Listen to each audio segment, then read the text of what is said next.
She gave away my dogs so we could have a child, and now she says she doesn't understand why I want to end the relationship. I don't have children, I never did. But for 10 years, those 3 dogs were the closest thing I had to a family. I didn't buy them on a whim. I adopted them when I was alone, broke, freshly moved into a tiny apartment where we barely fit.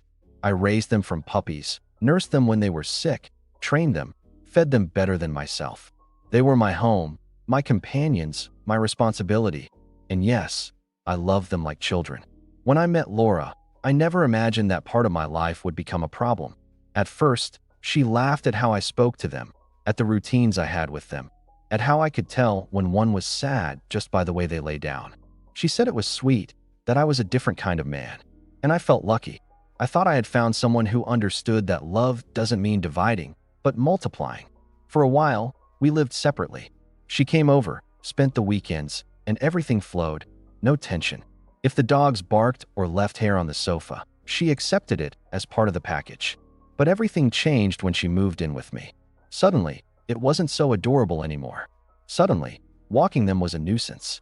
Vet visits were an unnecessary expense. Dog beds in the living room were a mess. And I really did. I cut down on outings, adjusted my budget, stopped buying things for myself just to reduce expenses, but I was never going to stop caring for them. I couldn't. When we talked about having a child, I got excited.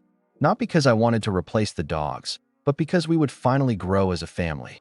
I pictured our son or daughter playing with them in the yard, running, laughing, learning from an early age what empathy, unconditional love, and loyal companionship were. Laura, on the other hand, had a different vision. A clean, quiet house, white walls, human schedules, no fur, no barking, no interruptions. That's when she made the proposal. "What if we find them another home?" she said one night while we were having dinner. I thought it was a joke. I literally laughed, not out of mockery, but out of disbelief. She was really asking me to give away my family to make room for another. She insisted it was for our own good, that a baby needed peace, that the dogs were an obstacle. I tried to explain it wasn't that simple, that I couldn't get rid of them like old furniture, that they weren't a phase, they were part of me. Every time the topic came up, I hid behind humor, sarcasm, because if I faced it seriously, it would break me. It hurt to see